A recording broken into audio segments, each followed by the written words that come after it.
The first step in creating an effective narrated online PowerPoint video is to create a really good PowerPoint presentation.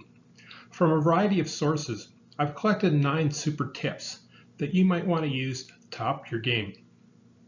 The first tip, which is all over the internet and something you might concur with if you've ever been subject to what's sometimes called death by PowerPoint, is adhere to the mantra, the best PowerPoint slide contains no words, or at least very few words, like no more than 3 or 4. Why? Because a PowerPoint slide provides your audience with a chance to see something. Therefore, provide your audience with images on your slides as either in a classroom or in an online PowerPoint video. This will be accompanied by narration. Use your slides to project images that complement the words that come out of your mouth. That is, your role in presenting is to talk about the visual information on the slide rather than having students read this information on the slide. Here's an example. In this example, we'll look at 2 versions of using PowerPoint slides to introduce our Automotive Service Technician program to prospective students. If you enjoy working on cars and pickup trucks and are not afraid of technology, then a career as an automotive service technician will be for you. To work as an automotive service technician, you should enjoy working with motors, have the ability to work independently as well as in a team setting, love solving mechanical or electrical problems. Automotive service technicians inspect, diagnose, repair, and service systems in cars, buses, motorcycles, and light and commercial transport trucks, and need to keep pace with the fast-changing world of automotive technology. To become an automotive service technician, there are 2 ways to start. You can complete the first level of the Automotive Technician Apprenticeship Program. This involves you having an employer sponsor, registering with the Industry Trade Authority, and completing your 7-week apprenticeship training. Or, without needing to have an employer, you can complete the 30-week Automotive Service Technician Foundation Program. If you enjoy working on cars and pickup trucks and are not afraid of technology, then a career as an automotive service technician may be for you. To work as an automotive service technician, you should enjoy working with motors, have the ability to work independently as well as in a team setting, and love solving mechanical or electronic problems. Automotive service technicians inspect, diagnose, repair, and service systems in cars, buses, motorcycles, and light and commercial transport trucks, and need to keep pace with the fast-changing world of automotive technology. To become an automotive service technician, there are 2 ways to start. You can complete the first level of the Automotive Technician Apprenticeship Program.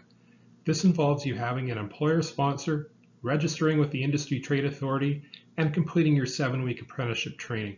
Or, without needing to have an employer, you can complete the 30-week Automotive Service Technician Foundation Program. Too many of the slides with the images and only 3 words are more effective in communicating my message than the slide that's all text. Now you might be saying, Kerry, my students need that text to refer to for the exam on Monday. My response is to provide them with a handout, or even the notes that you use for your presentation. And imagine if your presentation contained 10, 15, 20 or more slides with only text. Are you actually getting your message across to your students, or are you just boring them? In addition, look at the opportunity you've lost to communicate a richer message to your students than you would have if you just used words. For example, the images I used don't just tell your audience what it's like to train to be an automotive technician, they also show them what it's like. In addition, they communicate that women have a place in automotive technician training, a message that is more impactful if we show our audience rather than simply telling our audience. Tip 2 is to make your image-containing slides accessible to students who are deaf or visually impaired. You could use one or more of the following universal design strategies to ensure that deaf and visually impaired learners can access your digitized content. By selecting Review on PowerPoint's menu bar, you could make use of PowerPoint's Check Accessibility function. By selecting Slideshow on PowerPoint's menu bar, you could use PowerPoint's features for captioning or subtitling. You could provide your students in advance with a copy of your narrator's notes. And when you do so, ensure that your notes are in a format such as Word that would enable the use of a simple read aloud application. And you could describe what is in your slide or on the screen as part of your narration. For instance, with this slide, I could begin by saying, in this slide, you will see a female electrician trainee who is installing wiring in a residential construction setting. Tip 3 is, when using words on a slide, choose the size of your font depending upon how your audience will view your presentation.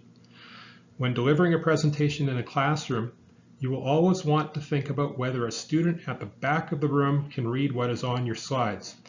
And when making a narrated online PowerPoint video, assume that some, if not all, of your students will be viewing your slides on the screen of a smartphone.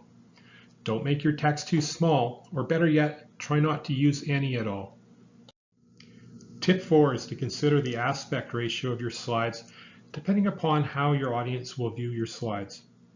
If we assume that some, if not all, of your students will be viewing your slides on the screen of their smartphone, what is the width to height ratio on their screens? The most recent generations of smartphones are shaped to accommodate a 16:9 aspect ratio. But check to make sure that your students don't use older phones, such as these old BlackBerry smartphones in this slide, for which a 4:3 aspect ratio might be a better choice. Tip 5 is to ensure that the design of your slides is consistent. Whether you're using your institution's PowerPoint template or a pre-made template, or no template at all, you can ensure that your presentation has a professional look and feel and minimize distractions by ensuring that the template is used in a uniform manner on every slide. Tip 6 is to avoid the use of transitions between slides. This can be very distracting. If you feel compelled to use transitions, apply the spirit of the previous tip. Ensure consistency. Tip 7 is similar. Avoid distractions. Only use content that is necessary to communicate your message in a clear way. One of the best ways to avoid distractions is to avoid the use of animations and sounds. These will more often than not distract your audience rather than contributing to your messaging. Tip 8 is to begin preparing your PowerPoint presentation before you even open PowerPoint on your computer. PowerPoint slides amount to visuals to accompany and help communicate a message that you, the trainer, wants to relay to your trainees. By beginning with a blank slide in front of you, you might immediately focus on the visual rather than what any visual should help you communicate. Try beginning with a blank piece of paper, writing out the beginning, middle, and end of what you want to communicate to your trainees. And finally, tip 9 is to make sure PowerPoint is the right medium of communication. There are a variety of ways to digitize content. Just as in the classroom, there are a lot of ways to communicate information to your students. Just as in the classroom, PowerPoint may not be the right tool to use. The same applies with digitized content. Perhaps other tools are more appropriate, depending upon what you want to communicate. Thank you for reviewing these 9 tips for creating great PowerPoint presentations. And please recall that this and other materials created for this lesson are licensed for use according to the Creative Commons Attribution Non-Commercial Share-alike 4.0 International Public License.